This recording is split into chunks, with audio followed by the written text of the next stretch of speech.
जय हिंद दोस्तों, welcome to my YouTube channel Supreme Study Find. दोस्तों, आज के इस वीडियो में हम बात करने वाले हैं पैरामेडिकल कोर्स के बारे में। पैरामेडिकल कोर्स क्या होते हैं, पैरामेडिकल कोर्सेज कितने प्रकार के होते हैं, पैरामेडिकल स्टाफ का प्रमुख कार्य क्या होता है, 10वीं के बाद पैरामेडिकल कोर्स की कौन सी लिस्ट होती है, 12th के बाद पैरामेडिकल कोर्स की लिस्ट के बारे में बात करेंगे, ग्रेजुएशन के बाद अगर पैरामेडिकल करना चाहते हैं तो उसकी लिस्ट के बारे में बात करेंगे। और इसी वीडियो में हम बात करेंगे पैरामेडिकल कोर्सेज को ऑफर करने वाले भारत के टॉप कॉलेज के नाम। और सबसे लास्ट में हम बात करेंगे पैरामेडिकल की जॉब प्रोफाइल्स और उसकी सैलरी के बारे में। तो चलिए यह वीडियो स्टार्ट करते हैं। यह वीडियो पसंद आएगा तो वीडियो को लाइक कर दीजिएगा और हमारे चैनल पर पहली बार आए हैं तो चैनल को जरूर सब्सक्राइब कर लीजिए।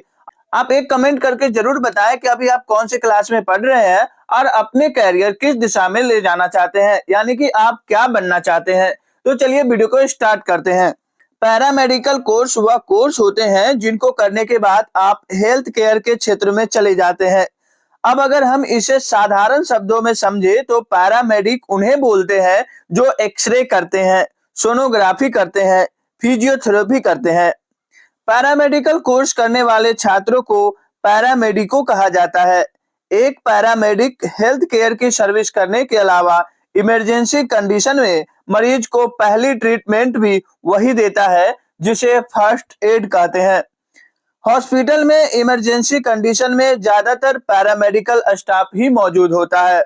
अब जानिए पैरामेडिकल कोर्सेज कितने प्रकार के होते हैं। पैरामेडिकल कोर्सेज 3 प्रकार के होते हैं। पहला होता है degree paramedical course. Degree paramedical course को पूरा करने में आपको 1.5 साल से 4 साल का वक्त लगता है। दूसरा आता है diploma paramedical course. Diploma paramedical course को पूरा करने में आपको 1 से 2 साल तक का वक्त लगता है। और तीसरा आता है सर्टिफिकेट पैरामेडिकल कोर्स।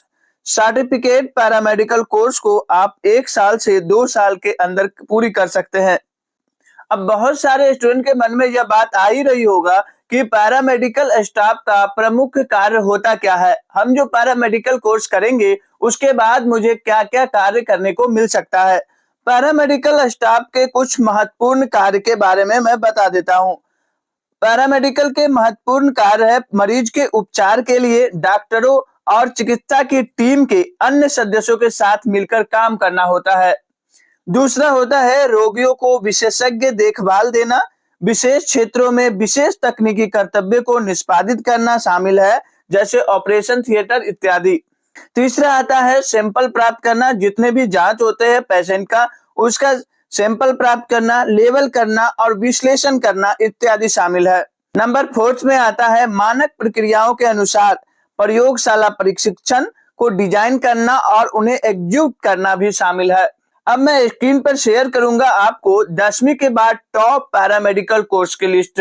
यानी कि अगर आप सिर्फ 10th पास करके आप पैरामेडिकल की कोर्स करना चाहते हैं तो आपको कौन सा टॉप कोर्स है जो आप कर सकते हैं, वो हम आपको दिखा रहे हैं। इन सभी कोर्सों में से कोई आप एक कोर्स कर सकते हैं।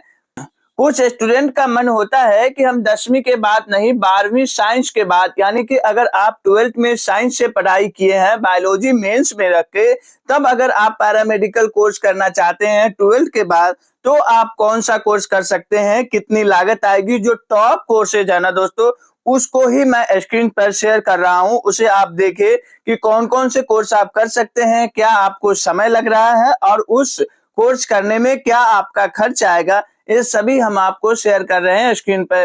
अगर ये वीडियो पसंद आ रहा होगा तो वीडियो को लाइक कर दीजिएगा और हमारे चैनल पे पहली बार आए तो चैनल को जरूर सब्सक्राइब कीजिएगा।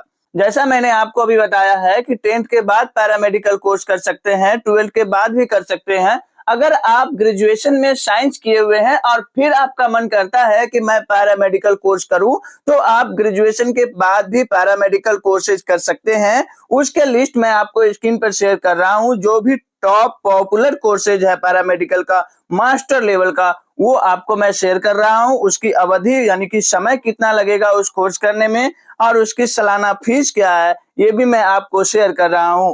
डियर स्टूडेंट, अब मैं आपको ये बताने जा रहा हूं कि पैरामेडिकल कोर्सेज को ऑफर करने वाले भारत के टॉप कॉलेज, ये सभी जो कॉलेज है भारत के टॉप पैरामेडिकल कोर्सेज कराने वाले कॉलेज हैं। आप अगर कोई भी कोर्स कर रहे हैं पैरामेडिकल को तो आपको कौन कौन से डिपार्टमेंट में वर्क मिल सकता है। चलिए उसके बारे में हम बात कर लेते हैं। डिपार्टमेंट का नाम मैं बताते जा रहा हूँ, इसका लिस्ट भी आपको स्क्रीन पर दिखा रहा हूँ। आपको ध्यान से देखना है कि आप अगर पैरामेडिकल कोर्स करते हैं तो कौन से वर्क आपको पसंद है, उसी ढंग से अपना कोर्स कंप्लीट कीजिएगा। जब हम किसी भी कोर्स के बारे में बात करते हैं, किसी भी वर्क जॉब के बारे में बात करते हैं, किसी भी कैरियर ऑप्शन के बारे में बात करते हैं, तो दोस्तों सबसे पहला ये सवाल होता है कि सर सैलरी कितना मिलेगा। तो हम बात कर लेते हैं इसमें भी कि पैरामेडिकल कोर्स इतनी लागत के साथ आप कर रहे हैं, इतनी मेहनत के साथ पढ़ाई कर रहे हैं, फिर आपको वर्क करने को मिलेगा, तो फिर आपका सैलरी क्या होगा, आपका सालाना सैलरी पैकेज क्या है, इसके बारे में मैं चर्चा कर लेता हूं। पैरामेडिकल कोर्स करने के बाद जो टॉप जॉब प्रोफाइल्स है उसके साथ हम उसकी सैलरी के बारे में बात करते हैं। पहला आता है रेडियोलॉजिस्ट, जिसमें आपको सालाना सैलरी 7 से 8 लाख रुपए तक होती है। दूसरा आता है ऑक्यूपेशनल थेरेपिस्ट, इसमें आपको सैलरी 10 से 11 लाख होती है। उसके बाद आती है फिजियोथेरेपिस्ट, जिसकी सैलरी 12 से 13 लाख सालाना होता है। और फिर आता है नर्स की बारी, नर्स की सालाना सैलरी 5 से 6 लाख रुपए होती है। दोस्तों उम्मीद करते हैं कि पैरामेडिकल कोर्सेज के बारे में आपके मन में जितने भी सवाल होगा वो सभी क्लियर हो गया होगा। अगर सारा सवाल क्लियर हो गया है तो एक कमेंट करके जरूर बताइएगा। मिलते हैं एक नए वीडियो में एक नए टॉपिक के साथ। Thank you.